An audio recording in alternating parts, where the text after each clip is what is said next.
नमस्कार, ईटीवी भारत में आप सभी का स्वागत है। मैं हूं विशाल सूर्यकांत और आज हमारे साथ में वो शख्सियत मौजूद है जिन्होंने कोरोना के काल में देशवासियों की इस रूप में मदद की कि आज वो देश की आवाज बन गए।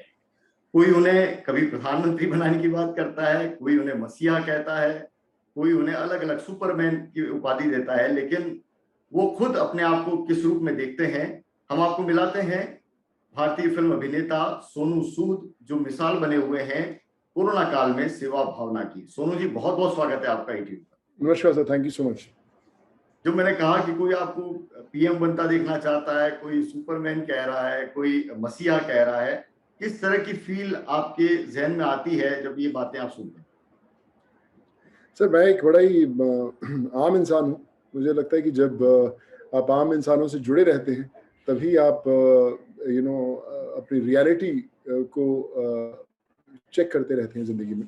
सो आई आई कनेक्ट विद देम। मुझे लगता है कि जो भी इंसान ज़रूरत में है, जिसको भी आपकी ज़रूरत है ज़िंदगी में, मैं उससे जुड़ा रहूँ, इससे बड़ी उपाधि नहीं है। फ़र्क नहीं पड़ता कि आप को लोग क्या शब्द देते हैं, पर जब तक वो आपको अपना मानते हैं, आई थिंक वो ज़िंदगी की सबसे बड़ी उपलब्धि हो सकती है।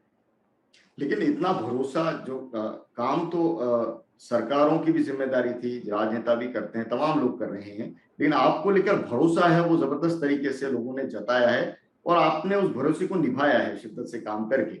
मैं समझना चाहता हूं कि ये जो भरोसा आपने कमाया है, इसके पीछे की प्लानिंग क्या है, टीम क्या है, किस रूप में आपने पूरा पहली दफा कब सोचा कि इस तरह से मदद करने की जरूरत है देश के लोगों को? देखिए सर, मदद की ज़रूरत तो हमेशा ही रही है, सिर्फ़ समय बदलता रहा है। कोरोना के काल में ज़्यादा लोगों की परेशानियाँ सामने आई। सड़कों पर घूमते हुए प्रवासी मज़दूर लोग मिले, तो लगा कि बाहर निकलना पड़ेगा, हाथ थामना पड़ेगा, ताकि ये जो अपने छोटे-छोटे बच्चों को लेकर निकले हुए हैं, जब वो बच्चे बड़े हों, उन्हें ये ना लगे कि किसी माँ-बाप कि जिस माँ-बाप के साथ वो निकले हैं, तो किसी ने उनका हाथ नहीं थामा। तो उस थॉट से जब वो बड़े होंगे, तो बहुत सारा मुश्किल समय रहेगा उनका बड़े होते हुए। तो मुझे लगा कि अगर एक विश्वास का हाथ उनका हाथ थाम पाए, तो विश्वास का हाथ मेरा क्यों ना हो। तो मेरी ये एक छोटी सी कोशिश थी और पता ही नहीं चला कि कब आप पूरे देश से जुड़ गए। और जम्मू कश्मीर से लेकर कन्याकुमारी तक ऐसा कोई राज्य नहीं था जहाँ पर ट्रेन, बसेस या फ्लाइट्स हम लोगों ने नहीं भेजी। और करीबन कुछ ही समय में करीबन 10 लाख के करीब लोग जुड़े। और वो लोग सिर्फ उस तक नहीं जुड़े कि आप उन्हें घर भेजे जाए। उन लोगों के लिए जो उन लोगों के लिए नौकरियाँ दिलवानी थी, चाहे उनको उनकी पढ़ाई करानी थी या उनका इलाज कराना था, हर एक चीज़ जो है एक दूसरे के साथ जुड़ती रही। आई थिंक वो एक ऐसी मुहिम थी जो हमेशा मेरे बहुत करीब रहेगी। और मैं लोगों से यही कहता रहूँगा कि मेरे मदर की एक शब्द मुझे याद आते हैं कि अपनी मुट्ठी खोल के तो देख, शायद तेरी हाथ की लकीरों में किसी की जान बचाना लिखा हो। मुझे लगता है कि मैंने शायद वो मुट्ठी खोली और उस हाथ की लकीरों में इन लोगों की जान बचाना लिखा था, और वही मैं कर रहा हूँ। क्योंकि ये सवाल इसलिए भी महत्वपूर्ण हो जाता है सोनू भाई कि बड़ी तादाद में राज्य सरकारों ने इंतजाम किए, सभी सरकारों ने, सभी राज्य सरकारों ने, लेकिन फाइनेंशियली कहीं न कहीं उनको भी एक बोझ महसूस हुआ और आप हैं वो लगातार काम करते रहे। फंडिंग किस तरह से हुई, कैसे हुई, इसको लेकर सभी की दिलचस्पी है कि जो काम सरकारें उस रूप में नहीं कर पाई ऑर्गेनाइज वे में, वो सोनू सूद कैसे कर? सर, मैंने अपने रास्ते खुद बनाए। लोगों ने हुँ, पूछा कि आप अक्सर ये काम होता है कि हम सरकारों पर उँगली उठाते हैं कि यार देखिए, सरकारें फेल हुई या उन्होंने ये काम नहीं किया, वो नहीं किया। तो ये हमारी फ़ितरत बन चुकी है, जो ठीक भी है, हमें अपना हक बनता है अपनी शिकायत दर्ज करवाने का। लेकिन हम सिर्फ़ शिकायत दर्ज करवाते रहें या खुद भी काम करें। तो मुझे लगा कि मुझे खुद काम करना चाहिए। इंटेंशन थी। मेरे से बहुत बड़े-बड़े दिग्गज लोग पड़े हुए हैं, मेरे से बहुत ज़्यादा रिसोर्सफुल लोग पड़े हुए हैं। पर मुझे लगता है इंटेंशन से काम होता है। जब आप एक मुहिम छेड़ते हैं और आप लोगों को बोलते हैं कि मैं देश के साथ जुड़ के देश को लेकर चलूँगा देश की मदद करने के लिए। तो मैंने वो पकड़ा, मैंने देश को जोड़ दिया। मैंने देश के हर एक ज़रूरतमंद को जोड़ दिया, हर एक उस इंसान के साथ जो उस ज़रूरतमंद की मदद करने चाहता था। मैंने अपनी सीमाएँ नहीं बाँधी। वो बोलते हैं कि हुँ, जब आप सीमाओं के बाँध बाँधोगे तो आप मदद के पुल कैसे लाँघोगे? हुँ, तो सीमाओं के बाँध नहीं सकते आप। आज आपके पास लिवर ट्रांसप्लांट वाले भी आते हैं, किडनी ट्रांसप्लांट वाले भी आते हैं, एजुकेशन वाले भी आते हैं, सड़क बनवाने वाले भी आते हैं, शादी करवाने वाले भी आते हैं, आपको किसी लिकर शॉप पे लेके जाने वाली भी रिक्वेस्ट आती है। तो आप उन्हें कैसे हैंडल करेंगे? तरीका वो है। मैंने कोई किसी किताबों में नहीं पढ़ा, मैंने कुछ उसकी ट्रेनिंग नहीं ली, बट एक इमोशन की नाव में बैठकर मैं इस समंदर में उतरा हूँ। मंजिल बड़ी दूर है, लेकिन सफ़र जारी है। सफर जारी है। लोग कह रहे हैं कि इतना सेवा और इतना तमाम जो लोग काम कर रहे हैं, आपकी पूरी टीम, चुनाव लड़ने का इरादा तो नहीं है। काहे चुनाव, मतलब इतना सारा काम कर रहे हैं, चुनाव लड़िए, नेता बनिए, सारे काम अपने आप हो जाएंगे। खुद सोनू सूद है, वो फिर निर्देश देंगे बजाय इसके कि फील्ड में काम करने। देखिए सर, जब जो हाथ बोलते हैं ना कि जब आप पहले हाथ बढ़ाते हो और जब हाथ मिलाने का जो मज़ा है वो खुद से ही होता है। सिर्फ घर में बैठकर एयर कंडीशन रूम के अंदर अगर आप आवाज़ देने लगते तो काम होते नहीं, सड़कों पर तो उतरना ही पड़ेगा। कोरोना काल में भी मैं उतरा और आज भी उतरता हूँ हर रोज़। आइडिया ये है कि पॉलिटिक्स एक बहुत कमाल का, राजनीति एक बहुत कमाल का फ़ील्ड है। अफ़सोस की बात ये है कि लोगों ने उसे एक रंग दे दिया है कि आप अच्छा काम कर रहे हैं तो आप राजनीति में आना चाहते होगे, इसीलिए आप अच्छा काम कर रहे हैं। लोगों को प्राउडली बोलना चाहिए कि हाँ, मैं राजनीति में आना चाहता हूँ और मैं देश बदलना चाहता हूँ। हर इंसान करता है। ठीक है, बहुत लोग नहीं बदल पाए होंगे और बहुत लोग बदलना चाहते हैं और बहुत लोग बदल नहीं भी चाहते। मैं राजनीति के खिलाफ नहीं हूँ, लेकिन मैंने सोचा नहीं है, मुझे लगता है एज़ एन एक्टर अभी बहुत कुछ करना बाकी है। और अगर राजनीति की बात करें तो बहुत सारे प्रोटोकॉल्स होते हैं कि लोग बोलते हैं कि बॉस, आपको यहाँ से इसी रास्ते पर पकड़ना है, यही हाईवे पकड़ना है और तो ही आपकी मंज़िल है। मैं अपने हाईवे खुद बनाता हूँ, मैं बाईपास भी पकड़ता हूँ, मैं कच्चे रास्ते पर भी चढ़ता हूँ, मैं प्रोटोकॉल्स भी तोड़ता हूँ। मेरा काम नहीं था लोगों को दवाइयाँ देना, ऑक्सीजन देना, वो इंजेक्शंस देना जो मैं दे रहा था। मैंने वो इंजेक्शंस भी दिए, मैंने लोगों को पढ़ाई भी कराई, लोगों की इलाज भी करवाए, तो मैंने प्रोटोकॉल्स फ़ॉलो नहीं किए। तो शायद अगर मैं किसी राजनीतिक दल के साथ जुड़ा होता या पार्टी होती, तो शायद मुझे प्रोटोकॉल फ़ॉलो करने पड़ते।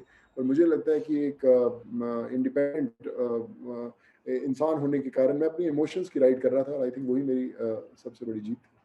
मतलब ये भी माने कि आप पॉलिटिक्स है उससे तो आपको परहेज नहीं है, लेकिन पार्टीज के अलग अलग जो प्रोटोकॉल्स हैं उसके अंदर बंधना आपको पसंद नहीं है, और जब ऐसा मौका मिलेगा तो आप जरूर पॉलिटिक्स में भी आएंगे। देखिए, मैं कहूँगा मुझे परहेज़ नहीं है, बिल्कुल परहेज़ नहीं है, लेकिन मैं तैयार नहीं हूँ। मुझे लगता है कि मैं मेंटली तैयार नहीं हूँ, एज़ एन एक्टर मुझे बहुत कुछ करना बाकी है और जो मैं अभी भी कर पा रहा हूँ, लोगों की मदद अभी भी मैं कर पाता हूँ, जो मैं पॉलिटिशियन बनने के बाद कर पाता। तो मुझे लगता है कि मैं दोनों फ़ेज़ेज़ एन्जॉय कर रहा हूँ एज़ एन एक्टर और मदद करने वाला भी फ़ेज़ कर रहा हूँ। मैं सेट पे जाता हूँ, वहाँ हज़ारों की गिनती में लोग आते हैं, स्पॉट बॉय हों, लाइटमैन हों, डायरेक्टर्स के लोग हों, आर्ट डायरेक्टर्स के लोग हों, सब लोग आते हैं, उनकी मदद करता हूँ। तो मेरा जो अंदर से जो फीलिंग है लोगों की मदद करने की भावना है, वो भी पूरी होती है और एज़ एन एक्टर भी पूरा कर पाता हूँ। पॉलिटिशियन बनने के लिए बहुत तैयारियाँ करनी पड़ती हैं, मैं शायद उतना तैयार नहीं हूँ। लेकिन जभी भी तैयार होऊँगा या मुझे लगेगा कि मैं इस लायक बना हूँ या मैं करना चाहता हूँ, या मेरे अंदर से आवाज़ आएगी, उस दिन मैं किसी रूफ़टॉप की छत पे खड़े होके ज़ोर से आवाज़ दूँगा कि मैं तैयार हूँ और मैं आऊँगा। लेकिन जब आप कह रहे हैं कि आप तैयार नहीं हैं, लेकिन राजनीति से परहेज भी नहीं है, लेकिन राजनीतिक दलों को जरूर परहेज होने लगा आपके काम से। कई ऐसी खबरें भी आई, नेताओं के बयान भी आए, और ये भी कहा गया कि आप किसी पार्टी विशेष की मदद करने के लिए इस कोरोना काल में इस तरह का मूवमेंट है वो चला रहे हैं, और राजनीतिक दलों के दफ्तर में भी आपको बुलाया गया। तो ये किस रूप में आप देखते हैं? जो रिएक्शन आया, एक सोसाइटी का रिएक्शन ऐसा कि जो आपको सुपर हीरो मान रहा है, वो आपकी भावनाओं की कद्र कर रहा है, और दूसरी तरफ एक ऐसा रिएक्शन आया और इस तरह से चीजें सामने आई कि मानो ऐसा लगा कि सब चीजें आप बहुत प्लान वे में कर रहे हैं किसी के लिए। देखिए, ये जब पहली वेव शुरू हुई थी कोरोना की, उस समय लोगों ने ज़रूर बताया था कि रातों-रात कहाँ से महामारी आ गई या जो भी उनकी कमेंट्स थी। पर वो धीरे-धीरे शांत हो गई क्योंकि उन्हें लगा ये तो 1 हफ्ते या 10 दिन के लिए लोगों की मदद करने आया है, 1 महीने में बंद हो जाएगा और सब खत्म हो जाएगा। वो 1 महीने के अभी 15 से 17 महीने हो गए। पहली वेव गई, खत्म हुई, उसके बाद भी मेरा काम जारी रहा और बड़े स्तर पे हुआ। उसके बाद दूसरी वेव शुरू हुई और बड़े स्तर पे हुआ। अभी उससे बड़े स्तर पे और हो रहा है। तो मैं तो थमने वाला नहीं हूँ। मुझे फ़र्क नहीं पड़ता पहली वेव हो, सेकंड हो, थर्ड हो, कोई भी हो। मैंने एक लक्ष्य पकड़ा है, मैंने एक रास्ता पकड़ा है, मैं तो उस पे चलता ही रहूँगा, फ़र्क नहीं पड़ता है लोग क्या सोचते हैं, क्या बोलते हैं। मेरा काम है चलना और मैं चलता रहूँगा। सोनू जी, आप खुद इतने फिट हैं और एक तरह से आइकन है फिटनेस के पूरी इंडस्ट्री के अंदर, और पूरी देश दुनिया के अंदर लोग आपकी फिटनेस की वजह से जानते हैं, लेकिन आप भी कोरोना से ग्रसित हुए। तो यहाँ आपके ज़रिए एक मैसेज है, वो मैं जनता तक किस रूप में उसको मैं पहुँचाऊँ कि फिटनेस होना, स्वस्थ होना और कोरोना से इफेक्ट होना दोनों बिल्कुल अलग अलग विरोधाभास नहीं है, ऐसा हो सकता है। देखिए, मैं जब कोरोना से इफ़ेक्ट हुआ, मैं 5 दिन के अंदर नेगेटिव हो गया था। हम्म। वो पता नहीं मैं फ़िटनेस के कारण था, या मेरी एक वैक्सीन की डोज़ लग चुकी थी, या मेरे अंदर एक जुनून था ठीक होने का। जैसे ही मुझे कोरोना हुआ तो मेरी पहले शब्द थे कि कोरोना की ऐसी की तैसी, मैं लड़ूँगा और मैं फटाफट हो जाऊँगा। कोरोना के दौर हम्म। में मैंने ज़्यादा काम किया। मैं हम्म। आइसोलेटेड था अपने रूम में, और ज़्यादा लोगों को फ़ोन कर रहा था, 24 घंटे काम कर रहा था और ज़्यादा काम कर पा रहा था, क्योंकि मेरे पास समय ही समय था। सो मैं जितने लोग हैं और जितने लोगों ने एक्सपीरियंस किया है, ये बात तय है कि हमें वैक्सीन लगाना बड़ा ज़रूरी है, ताकि हमारे अगर इफ़ेक्ट हो भी तो माइल्ड सिम्पटम्स हो और हम लोग जल्दी रिकवर कर पाएँ।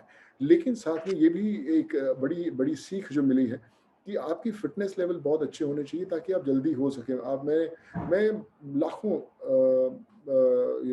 कोरोना के जो इफ़ेक्टेड लोग थे उनसे जुड़ा हूँ, और उनको हॉस्पिटल दिलाने से, उनको दवाइयाँ, इंजेक्शन दिलाने से लेके, बेड्स दिलाने से लेके, ऑक्सीजन, मैंने सब किया है, हर स्टेट में किया है। लेकिन मेरा ये एक्सपीरियंस रहा है, और जो मेरा ये मानना रहा है कि बहुत सारे लोगों को बहुत प्रॉब्लम्स भी थी, कुछ ना कुछ हेल्थ रिलेटेड प्रॉब्लम्स थी। जो यंग लड़के, जो लोगों की डेथ हुई 24, 25, 27 साल के, बहुत बेचारे बच्चे गए, उनको कहीं न कहीं हेल्थ रिलेटेड प्रॉब्लम्स थी या फिटनेस की प्रॉब्लम्स थी, जो एक चीज़ अलर्ट करती है आपको कि फ़िटनेस आपकी ज़िंदगी का हिस्सा होनी चाहिए, और आपको जब आपकी मुश्किल समय आए, तो वो आपको जल्दी निकालने में, जल्दी उभारने में मदद करती है। तो I think that's the biggest lesson that I have learned, और जो मैं बिगेस्ट मैसेज भी लोगों को यही देना चाहूँगा। जी। सूरज जी, बहुत गंभीर किस्म का आपने काम किया है कोरोना के पहले और दूसरे फेज में, और इस दौरान एक एंटरटेनर भी आप में नजर आया सोशल मीडिया पर। और सोशल मीडिया पे लोगों ने जम के मीम भी बनाए आपको लेकर। निसर्ग, मेरे पास में कुछ है, मैं जल्दी से पढ़ देता हूँ। Sonu Sood waiting for cyclone Nisarga so that he can send it back home. एक एक आपके फॉलोवर हैं निखत, उन्होंने लिखा कि सोनू भाई मैं फंसी हुई हूँ, समंदर का किनारा है, क्या करूँ, क्या मुझे उस किनारे पर भेज देंगे? उसका जवाब आपने भी दिया। कोई अपनी गर्लफ्रेंड से मिला रहा है, कोई कह रहा है कि शराब की दुकान तक मुझे वहां वहां से मुझे आप ड्रॉप कर दीजिए। तो इस तरह की जो चीजें सोशल मीडिया पे बनी, और एक तरह से आपकी फॉलोइंग है, वो उससे सीधा आपने संपर्क साधा है। कैसा फील हुआ, और सबसे अच्छा मीम आपको कौन सा लगा इन सब में से? देखिए सर, सोशल मीडिया का सबसे बड़ा, मैं कई सालों से हूँ, और बहुत सारे कई लोग कई सालों से हैं। आज तक लोग अपने नए जूते डालते रहे, नई टी-शर्ट डालते रहे, नई गाड़ी डालते रहे जो उन्होंने खरीदी। पर मुझे लगता है कि जब आप सोशल मीडिया के ज़रिए लोगों के घरों में चले जाते हैं, उससे बड़ी कोई चीज़ नहीं। जब लोगों को लगता है कि यार ये मेरे बाजू में बैठा हुआ है, मेरी छोटी-सी कुटिया है कहीं बिहार के अंदर, उत्तर प्रदेश में, तेलंगाना में, आंध्र, नहीं मेरे बाजू में बैठा खाना खा रहा है, तब वो रिश्ता जुड़ता है। मुझे लगता है मैंने जाने-अनजाने में वो रिश्ता जोड़ लिया। मैं अगर मेरे साथ वो इंसान खड़ा होके मुझसे पूछता कि मुझे किसी दारू के ठेके पे जाना है, तो आप मुझे पहुँचा दोगे? तो मैं उसको शायद वैसे ही बोलता कि आपको पहुँच आप खुद जाइए, जब आप पी के टल्ली हो जाएँगे तो मैं आपको घर छोड़ने में मदद कर दूँगा। तो आई थिंक जो मैं उनको शायद बोलता हूँ, मैंने सोशल मीडिया के ज़रिए कहा, और मैं खुद ही अपने जवाब भी देता हूँ, पढ़ता भी खुद ही हूँ। मेरी कोई टीम नहीं है जो पढ़ के जवाब दे, ये मेरी खुद की एक फीलिंग है उन लोगों के लिए। सो आई थिंक वो कहीं न कहीं कनेक्ट हो पाई उन लोगों से। जो मेरे डायरेक्टर्स, प्रोड्यूसर्स हैं, वो बोलते हैं कि मैं लिखता बहुत अच्छा हूँ, मैं लिखता भी हूँ। मेरे मदर प्रोफ़ेसर थे लिटरेचर के, और लिखते बड़ा कमाल थे, और हमेशा बोलते थे कि सोनू, जो ये का हुनर है मेरे अंदर, वो तेरे ज़िंदा रहेगा जब मैं नहीं हूँ। तो मैं लिखता हूँ, और मेरे सोशल मीडिया के सारे कमेंट्स भी मेरे खुद के होते हैं, और मुझे लगता है जब ऐसी आप छोटी-छोटी कमाल की बातें लोगों से करते रहते हैं, कहीं मूड लाइट रहता है। उसी मुश्किल के अंदर जब एक इंसान बाहर जाने के लिए मुश्किल में पड़ा था, सड़कों पर बैठा था, और उसी के बीच में अगर ऐसा कुछ कमेंट आता है, तो उनका हौसला भी बढ़ता है कि यार मेरे लिए टिका हुआ है, मेरे लिए लगा हुआ है, मुझे भेज ही देगा।